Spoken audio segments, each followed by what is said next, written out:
छोटी बड़ी खबरों के साथ बुलेटिन की शुरुआत करेंगे हरदोई से आ रही बड़ी खबर की, जहां पर बच्चों के प्राइवेट अस्पताल में आग लगने से अफरा तफरी मच गई। वार्डरूम धुएं से भर गया। अस्पताल के बाहर से लकड़ी की सीढ़ियों के सहारे लोग उतरते दिखे तो बच्चों को कपड़े में बांधकर निकालने की तस्वीरें भी कैमरे में कैद हुई हैं। ये पूरा मामला आरआर इंटर कॉलेज के पास का है। ये तस्वीरें इस वक्त हम आपको दिखा रहे हैं। अस्पताल का वार्डरूम धुएं से भर गया है। बच्चों के अस्पताल में आग से अफरा तफरी मच गई है।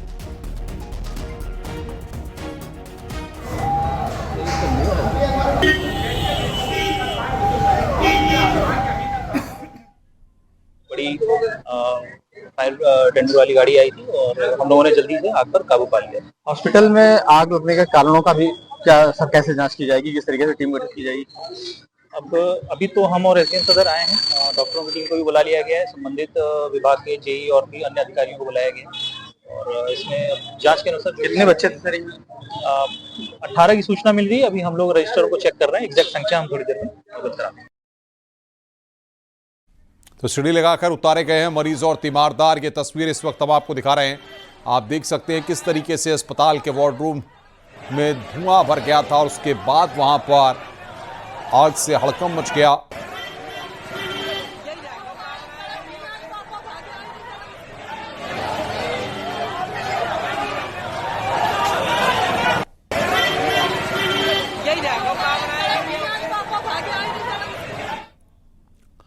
नोएडा के इकोटेक 3D पार्क के पास तेज रफ्तार स्कॉर्पियो पलट गई। दूसरी कार से टकराने के चलते यह हादसा हुआ। हादसे में किसी के हताहत होने की सूचना नहीं है। क्रेन की मदद से स्कॉर्पियो को हटाया गया।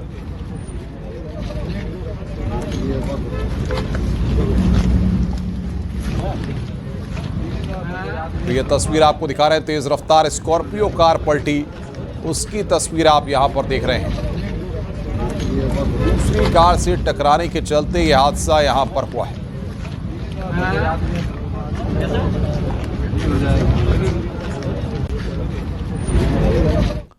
कौशाम्बी में महिला से गैंगरेप और लूट का मामला सामने आया। महिला NH2 पर एक छोटी सी दुकान चलाती है। आरोप है कि युवक सिगरेट गुटखा खरीदने के बहाने आए और महिला का अकेला देखकर उसके साथ गैंगरेप किया। पीड़ित महिला के शोर मचाने पर आसपास के लोग मौके पर पहुंचे। राहगीरों ने दोनों आरोपियों को दौड़ाकर पकड़ लिया और पुलिस को सूचना दी। पुलिस आगे की कार्रवाई कर रही है। थाना सैनी क्षेत्र में कानपुर इलाहाबाद हाईवे पर सर्विस रोड पर एक व्यक्ति की दुकान है जो पान गुटखा और ये बिस्किट टिस्किट बेचते हैं। आज वो किन्हीं कार्यवश बाहर गए हुए थे। उनकी पत्नी दुकान पर थी। उनकी पत्नी का कहना है कि दो लड़के बाइक से आए जो गुटखा मांगे और हम गुटखा देने लगे तो एक लड़का हमको पकड़ के खींच के अंदर ले गया। मेरे साथ गलत काम किया और दोनों लड़कों ने गलत काम किया, जिस पर जो है जो भी इनकी तरफ से तहरीर आ रही है हम मुकदमा उस पर दर्ज करके जो दोषी हैं शीघ्र गिरफ्तार कर जेल भेजेंगे। पीलीभीत में 43 साल के तनवीर पर पड़ोस में रहने वाली नाबालिग से रेप का आरोप है। ई रिक्शा पर टहलाने के बहाने आरोपी बच्चों को ले गया और दरिंदगी की। बच्ची के परिजन ने आरोपी के खिलाफ तहरीर दी है और 24 घंटे में पुलिस ने आरोपी तनवीर को गिरफ्तार कर लिया। गिरफ्तारी के बाद आरोपी हाथ जोड़कर माफी मांगने लगा।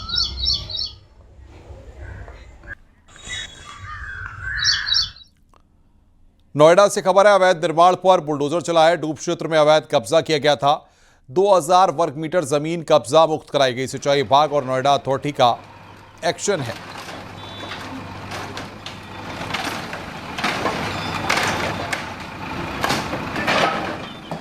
मऊ के घोसी में तालाब की जमीन पर बने अवैध निर्माण को बुलडोजर से गिरा दिया गया। जमुआरी गांव में हाईकोर्ट के आदेश पर कार्रवाई की गई। कार्रवाई के बाद अतिक्रमणकारियों में हड़कंप मचा हुआ है। गांव में ही मेष ने उच्च न्यायालय में गुहार लगाई थी।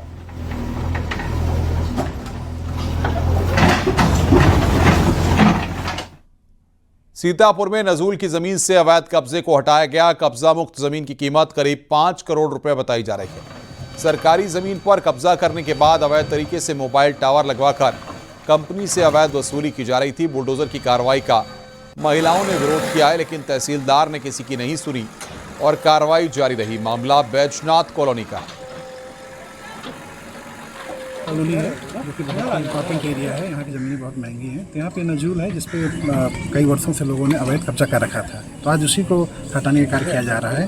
जितना कब्जा हटवाया गया लगभग 4 बीघा है। इसकी मार्केट वैल्यू 5 करोड़ रुपये बताई जा रही है। लगातार देखा जाता है कि प्रशासन के द्वारा, तहसील प्रशासन के द्वारा अवैध कब्जे हटाए जाते हैं, लेकिन उसके बावजूद फिर पुनः उस पर कब्जा हो जाता है। आज हमने नगर पालिका को ये कहा है उनसे कि जो है आप जगह जगह जो है नजूल का जो है बोर्ड लगवा दीजिए, जिससे लोगों को पता रहे। और वो जैसे इसमें कुछ लोग बैनामा दिखा रहे हैं, गलत बैनामा उनके साथ धोखेधड़ी से हो गया है, उससे भी बचा जा सके। तो आज मैंने इनसे कहा है जगह जगह नजूल का बोर्ड लगा दीजिए कि ज़मीन नजूल की है, इस पर जो है खरीद फरोख्त जो है मना है। गोरखपुर पुलिस ने लड़की से हुई मोबाइल लूट का खुलासा किया है। पुलिस ने 2 शरारती लुटेरों को गिरफ्तार किया और लूटा हुआ मोबाइल बरामद किया है। पुलिस ने वारदात में इस्तेमाल बाइक और चोरी का मोबाइल खरीदने के आरोपी दुकानदार को भी गिरफ्तार किया है। दिनांक 28 जून की घटना है कि एक लड़की अपनी मां के साथ थाना चौरी चौरा के मेन रोड से जा रही थी। अचानक पीछे से एक बाइक पर 2 सवार आते हैं और झपट्टा मार के उसका मोबाइल लूट कर ले जाते हैं। तत्काल पुलिस ने इसकी FIR दर्ज की और विवेचना आरंभ हुई। विवेचना के दौरान तमाम CCTV फुटेज लिए गए और इसके अलावा डम डाटा इकट्ठा किया गया।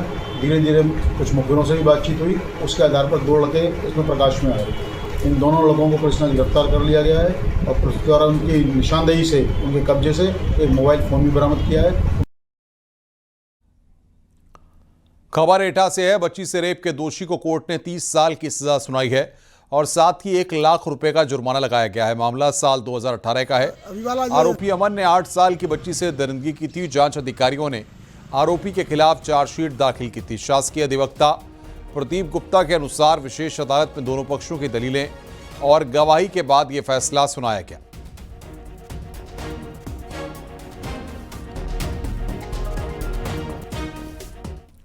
रामपुर से बड़ी खबर आ रही है, जहां पर पानी के गड्ढे में डूबकर 3 बच्चों की मौत हो गई।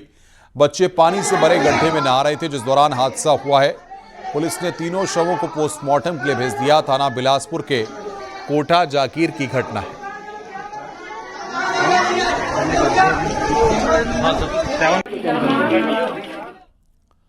गाजीपुर और जालौन में बारिश के बाद गंगा और यमुना का जलस्तर लगातार बढ़ रहा है, जिसके चलते तटवर्ती इलाकों में लोगों की मुश्किलें भी बढ़ती जा रही हैं। गाजीपुर में गंगा का जलस्तर 61.990 रिकॉर्ड किया गया, जो सामान्य जलस्तर से 59.906 मीटर से काफी ऊपर है। हालांकि राहत की बात यह है कि अभी गंगा का जलस्तर खतरे के निशान से करीब 1 मीटर नीचे बह रहा है। वहीं जालौन में यमुना नदी के जलस्तर में लगातार बढ़ोतरी होने से जालौन जिला प्रशासन ने नदी के तटवर्ती इलाकों में रहने वाले ग्रामीणों के लिए अलर्ट जारी कर दिया है। कोटा बांध से लगातार पानी छोड़ा जा रहा है, तो जालौन में आकर यमुना में मिल रहा है। ऐसे में यमुना नदी का जलस्तर हर 1 घंटे में 6 सेंटीमीटर बढ़ रहा है।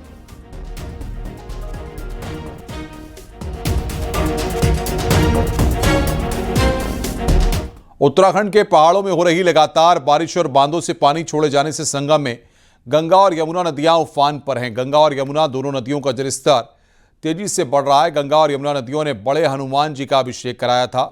वहीं अब बाढ़ का पानी बगाड़ा और सलोरी के रिहायशी इलाकों में भी प्रवेश करने लगा है। गंगा और यमुना नदियों के उफनाने के चलते बख्शी बांध से नागवासुकी मंदिर होकर संगम जाने वाला गंगा पथ भी पूरी तरह से जलमग्न हो गया है। जिन सड़कों पर गाड़ियां दौड़ती थी, वहां पर नाव चल रही थी। आप देख सकते हैं कि इस वक्त मैं गंगा पथ पर मौजूद हूं, जो नाग वासुकी के लिए मार्ग जाता है। 2019 के कुंभ के पहले इसे यहां पर खड़ंजा मार्ग बनाया गया था और यहां पर अब पूरी तरह से पानी भर गया है। और आप देखिए कि सामने जो बघाड़ा का इलाका है, उधर सलोरी का इलाका है, इन तमाम इलाकों में पूरी तरह से पानी ही पानी नजर आ रहा है। नावें आप देखिए कि किस तरह से यहाँ हिचकोले खा रही हैं। जिस तरह से समुद्र में तेज लहरें उठती हैं, वैसी लहरें यहाँ पर हवा के साथ इस बाढ़ के पानी में नजर आ रही हैं। तमाम जो घर हैं यहाँ पर किनारे, आप देख सकते हैं कि ये घर भी डूब गए हैं। कुछ बच्चे हैं जो कि इस पानी में नहा रहे हैं, वो यहाँ पर लुत्फ उठा रहे हैं इसका। लेकिन जो संपर्क मार्ग है यहाँ से नागवासुकी की ओर जाने का और संगम जाने का, वो मार्ग अब जो है पूरी तरह से कट गया है। यानी कि जिस सड़क पर पहले मोटर गाड़ियां फर्राटा भरती थी, वहां अब नावें चल रही हैं और नावों के जरिए यहाँ पर लोग जाते हैं या दूसरी तरफ से घूम कर वो संगम तक जा सकते हैं।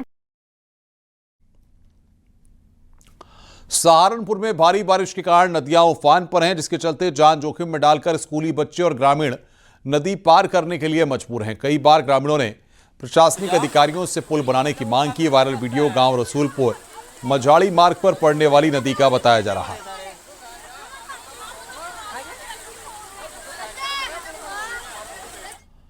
सोनभद्र में कनहर बांध का जलस्तर 256.700 मीटर पहुंच चुका है।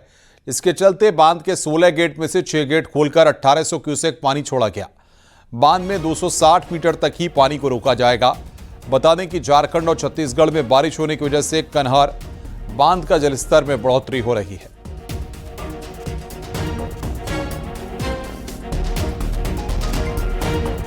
महोबा में वर्मा नदी का रपटा टूटने से 6 गांवों का संपर्क मार्ग हर साल बारिश में ठप हो जाता है।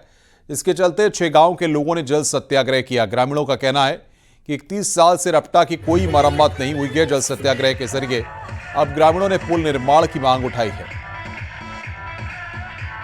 गाँव फटना रोड पर हमारा जल सत्याग्रह था। नौगांव फटना रोड पर ये जो बर्मा नदी है, इस पर रफ्ता बना हुआ था, रफ्ता टूट गया था, पूरी तरह से नष्ट हो गया है।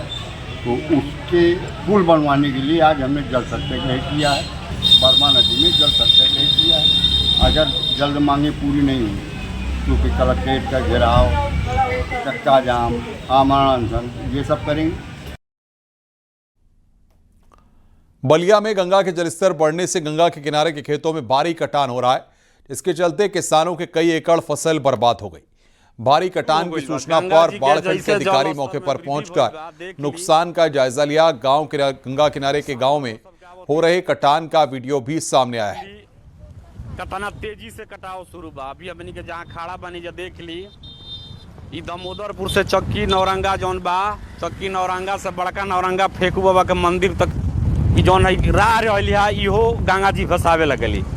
चकता के चकता जब देख ली अररा के गंगा जी में भसता। उत्तर प्रदेश छांगुर के बैंक खातों की डिटेल खंगालने में जुटी ईडी। छांगुर के विदेशों में 5 बैंक अकाउंट की जानकारी मिली है। छांगुर के विदेशों में भी बैंक अकाउंट मिले हैं। छांगुर को लखनऊ ईडी कस्टडी में लेगी। आरोपी नवीन को भी ईडी अपनी कस्टडी में लेगी। सूत्रों के हवाले से बड़ी खबर आ रही है, इसको हम आपको बता रहे हैं।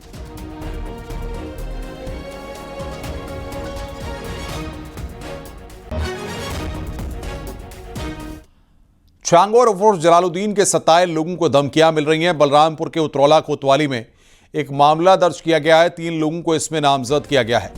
रसूलाबाद के रहने वाले हरजीत कश्यप की शिकायत पर छांगुर के 3 गुर्गों रियाज, नवाब और कमालुद्दीन पर केस दर्ज किया गया है। ये तीनों आरोपी धर्मांतरण के आरोपी छांगुर के करीबी बताए जा रहे हैं। पुलिस को दी गई तहरीर के मुताबिक पीड़ित हरजीत कश्यप ने छांगुर के खिलाफ गवाही दी थी, जिसके बाद से उन्हें धमकी मिल रही है। दवा लेने हमारा इलाज चल रहा है। सामुदायिक स्वास्थ्य केंद्र ग्याड़ास बुजुर्ग में एक है। हमें उतरौला से पहले डुबरियागंज वाले रोड पर 3 लोग मिलते हैं। यही रियाज, नवाब, कमालुद्दीन गाड़ी रुकवाए, धमकी दिए। यहाँ तक कहे कि 24 घंटे में जा करके लखनऊ एसटीएफ में जा करके अपना बयान वापस ले लो, नहीं तुमको तुम्हारे परिवार को जान से मार दिया जाएगा। और जिस के कहने पर तुम कर रहे हो, जो तुम्हारा विश्व हिंदू परिषद का जो अगुवा है, अध्यक्ष है, उसको को मरवा देंगे। गोंडा पहुंचे कैबिनेट मंत्री ओम प्रकाश राजभर ने कहा है कि छांगुर देश के लिए कैंसर है। कैंसर रोग का पहले दूसरे नहीं आखिरी स्टेज में पता चलता है। उनकी इस्लामिक राष्ट्र बनाने की मंशा पूरी नहीं होगी। अरे पहले माला पहना लेना भाई। वो सब भोग विधाता नरक जात काहे पछताता। जो जैसा कर रहा उसको वैसा फल मिल रहा है। संज्ञान में आई बात सरकार ने उसको जो है बता दिया कि तुम जो चाहते हो तुम्हारी मंशा पूरी नहीं होगी। एफआईआर में इस बात का जिक्र है कि इस्लामिक राष्ट्र बनाने की कोशिश की उसकी छांगुर को। देखिए, सवाल ये खड़ा होता है कि वो यहाँ डेरा बनाया कब, वो यहाँ किसकी सरकार में बसा, कारोबार वो फैलाया किसकी सरकार में। इस सरकार में जब जानकारी हुई कि इस तरह का कृत्य हो रहा है तो सरकार ने त्वरित कार्रवाई की। बरेली से खबर है, लव जिहाद पर मौलाना शहाबुद्दीन रिजवी का बड़ा बयान सामने आया। लव जिहाद साजिश नहीं, जवानी की गलती। शहाबुद्दीन रिजवी कम उम्र में लड़कों से गलती हो जाती है। मौलाना शहाबुद्दीन रिजवी लव जिहाद का नाम राजनीतिक एजेंडा। मुस्लिम नौजवानों को हाथ में कलावा बांधना, टीका लगाना नाजायज है। गैर मज़हब की लड़की से संबंध बनाना शरीयत के खिलाफ है। ऐसा कर रही है सोची समझी साजिश नहीं है, बल्कि ये एक सोची समझी साजिश नहीं है, बल्कि ये एक लड़की और लड़के का मोहब्बत और प्यार और प्रेम का ही मामला है। अब ये नौजवान लोग हैं, नौजवान लोगों से बहुत सारी गलतियां सरजद हो जाती हैं। उसी ज़िम्न में ये तमाम चीज़ें आएंगी। ये कोई ऐसा नहीं है कि कोई मुस्लिम संस्था है और वो मुनज़्ज़म साजिश या मुनज़्ज़म प्लानिंग के तहत ऐसा कर रही है, बल्कि ये गलतफहमी है। पहचान छुपाना, नाम छुपाना, कलावा बांधना, माथे पे टीका लगवाना, ये सब नाजायज़ काम है। और ये लव जिहाद का जो नारा दिया जा रहा है, ये भी इसी जुमरे में आता है। इस तरीके से गैर मुस्लिम लड़कियों के साथ में संबंध बनाना भी नाजायज़ है।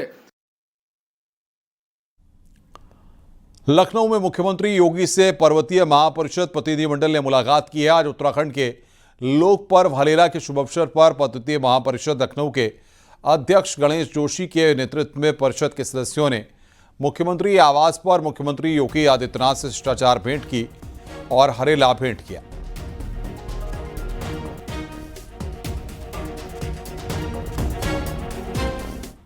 मऊ जिले में कांग्रेस के संगठन सृजन अभियान में नसीमुद्दीन सिद्दीकी ने शिरकत की। इस दौरान बीजेपी पर हमला कहा और कहा कि श्री राम हमारे दिल में रहते हैं। बीजेपी दिखावा करती है, श्री राम का नारा लगा रहे हैं। बेरोजगारी, भ्रष्टाचार, महंगाई चरम पर है। नहीं मालूम है कि लखीमपुर खीरी में निहत्थे किसानों के ऊपर मंत्री पुत्र ने गाड़ी चढ़ा दी। 5 लोग मौके पे मर गए, 20 किसान घायल हो गए। और जब प्रियंका गांधी जी, हमारी नेता हैं श्रीमती प्रियंका गांधी वाड्रा जी, जब उन किसानों के दुख दर्द बांटने जा रही थी तो रास्ते में उनको सीतापुर में पुलिस लाइन में 3 दिन बंद करके रखा गया। इसके बाद उस समय हमारी सरकार पंजाब में थी, उत्तराखंड में थी। वहाँ के मुख्यमंत्री आए और राहुल गांधी जी के साथ प्रियंका गांधी जी गए और प्रत्येक मृतक परिवार को। यूपी में पंचायत चुनाव को लेकर मुख्य निर्वाचन अधिकारी नवदीप रिनवा ने कहा है कि पोलिंग स्टेशन पर मूलभूत सुविधा मुहैया कराने के निर्देश दिए गए हैं। यूपी के 31 जिलों के डीएम को प्रशिक्षण दिया गया है। रजिस्ट्रेशन ऑफिसर जो एसडीएम स्तर के अधिकारी होते हैं, जो एक्चुअल में निर्णय लेते हैं किसी का नाम बढ़ाने का, काटने का, वो कैसे अपना काम करते हैं उसकी जानकारी भी दी जाएगी। बूथ लेवल ऑफिसर्स जो घरों में जाते हैं, वोटर्स की जांच करते हैं, स्थलीय जांच करते हैं, वो BLO ऐप, एक मोबाइल बेस्ड ऐप है, उसके माध्यम से अपनी रिपोर्टें देते हैं। वो किस तरह से अपना काम करते हैं उसकी भी जानकारी जिला निर्वाचन अधिकारियों को दी जाएगी। शिव भक्ति के रंग में रंगे कांवड़ियों पर जगह जगह फूल बरसाकर भव्य स्वागत किया जा रहा है। योगी सरकार की ओर से भी कांवड़ियों पर पुष्प वर्षा हो रही है। वहीं कांवड़ियों पर पुष्प वर्षा को लेकर सियासत भी जारी है। पुष्प वर्षा पर समाजवादी पार्टी ने सरकार पर हमला करते हुए घेराबंदी करने की कोशिश की, तो बीजेपी ने भी अपने ही अंदाज में सपा पर जमकर प्रहार किया। मंत्री स्वतंत्र देव सिंह ने कहा कि सीएम योगी खुद शिव भक्तों पर पुष्प वर्षा करते हैं। अब किसी भी धार्मिक आयोजन में दंगे नहीं होते। बोल बंद, बोल बंद, बोल बंद। भ्रष्टाचार बड़े पैमाने पर है, अपराध बड़े पैमाने पर है, बेरोजगारी बड़े पैमाने पर है। उससे लोगों का ध्यान हटाने के लिए भारतीय जनता पार्टी अंधविश्वास का बढ़ावा देने का काम करती है। तो कांवड़ियों पे पुष्प वर्षा को आप अंधविश्वास मानते हैं? सरकार का ये काम नहीं है। सरकार का काम है कि उनकी सुरक्षा करना। सरकार का ये काम है कि हर धर्म के लोगों के उनकी उपासना की पद्धति में कोई रुकावट न बनने पावे, ये काम करना। पुष्प वर्षा करना ये सरकार का काम नहीं है। सरकार अगर पुष्प वर्षा वास्तव में करना चाहती है तो लोगों को रोजगार देकर वो पुष्प वर्षा कर सकती है। लोगों को पढ़ने का अवसर देकर, जहां आज 5000 प्राइमरी विद्यालय बंद किए जा रहे हैं, ये लोगों को अंधविश्वास में झोंकने का कदम। कांवड़ यात्रा में पहली बार हेलीकॉप्टर से पुष्पों से वर्षा कोई करवाया तो योगी सरकार जी ने करवाया, और स्वयं जमीन पर उतरकर कांवड़ यात्रियों के जिस रास्ते से निकलते हैं, स्वयं मोदी नगर या किसी क्षेत्र में जमीन पर उतरकर पुष्पों की वर्षा स्वयं राज्य का मुख्यमंत्री करते हुए स्वागत कर, तो ये पच नहीं रहा है। उनको लोकप्रियता नहीं पच पा रही है। न हो। इसलिए सपा एक जातिवाद, क्षेत्रवाद, व्यक्तिवाद, परिवारवाद, वंशवाद की राजनीति करना है। यूपी सरकार के मंत्री दयाशंकर सिंह ने एसपी और कांग्रेस पर निशाना साधा है। दयाशंकर सिंह का कहना है कि पुष्प वर्षा को अंधविश्वास बताना सपा की तुष्टीकरण की राजनीति है। कांवड़ियों के सम्मान के लिए की पुष्प वर्षा की जाती है। पूरा कानून व्यवस्था चुस्त दुरुस्त है। ये कांवरियों का सही है कि कांवरियों के सुख सुविधाओं का ख्याल सरकार रख रही है और पुष्प वर्षा करके हेलीकॉप्टर से उनको सम्मान करने का काम ये सरकार कर रही है। पहले की सरकारें केवल तुष्टीकरण, केवल एक ही समुदाय को खुश करने में लगी रहती थी। इस सरकार में सबको समान अधिकार मिल रहा है, सबको अपने अपने पर्व त्योहार मनाने की पूरी स्वतंत्रता है। इंडियन यूनियन मुस्लिम लीग के राष्ट्रीय उपाध्यक्ष मौलाना कौसर हयात खान ने विवादित बयान दिया है। मौलाना कौसर हयात ने कावड़ यात्रा को उत्पात का आयोजन बताया है। मौलाना ने गृह मंत्री अमित शाह को चिट्ठी में लिखा कि कावड़ यात्रा एक धार्मिक आयोजन है, लेकिन इसको उत्पात का आयोजन बना दिया गया है। कावड़ यात्रा में कानून व्यवस्था बिल्कुल ठप हो गई है। जनता को कठिनाई का सामना करना पड़ रहा है। मीट की दुकानें बंद और शराब की दुकानें खुली हैं। यूपी और उत्तराखंड सरकार और अधिकारियों ने कावड़ियों की सुरक्षा और सहूलियत देने का बयान जारी किया है, लेकिन आम आदमी की सुरक्षा को अनदेखा किया गया है।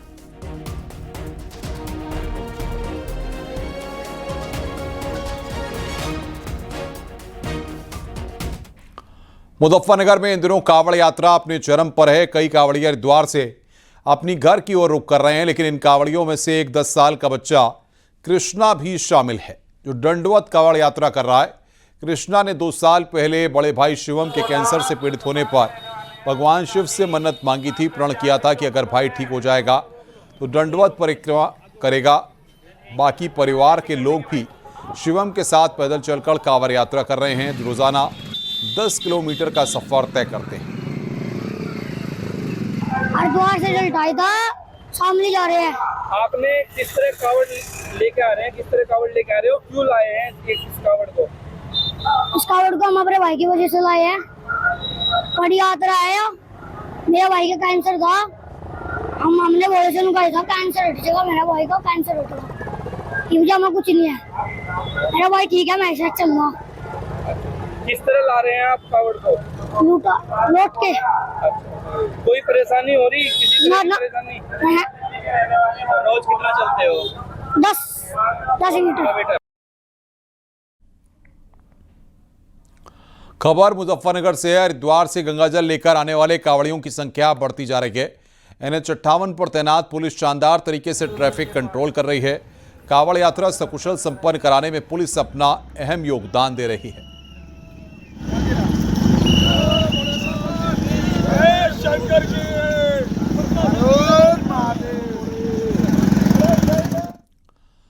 खबर मेरठ से है। कावड़ यात्रा के दौरान अलग अलग भक्ति के रंग देखने को मिल रहे हैं। रेवाड़ी के कुछ कावड़िया हरिद्वार से गंगाजल लेकर वापस जा रहे हैं। किसी ने त्रिशूल ले रहा है तो कोई भगवान शिव की मूर्ति कंधे पर बैठाए है। वहीं कावड़ियों ने सीएम योगी की खूब तारीफ की है। सारी मनोकामनाएं पूर्ण होंगी, ये विश्वास है। कितना वजन होगा इस प्रतिमा का? 15 किलो। अच्छा, कहाँ जा रहे हैं? रेवाड़ी डिस्ट्रिक्ट केशुपुर गांव। रेवाड़ी डिस्ट्रिक्ट जा रहे हैं। गंगा जल को छाती से लगाए हुए हैं, महादेव को कांधे पर बैठाए हुए हैं और ये विश्वास है कि भोले बाबा सारी मनोकामना पूर्ण करेंगे। हाँ। सारी मनोकामनाएं पूर्ण हो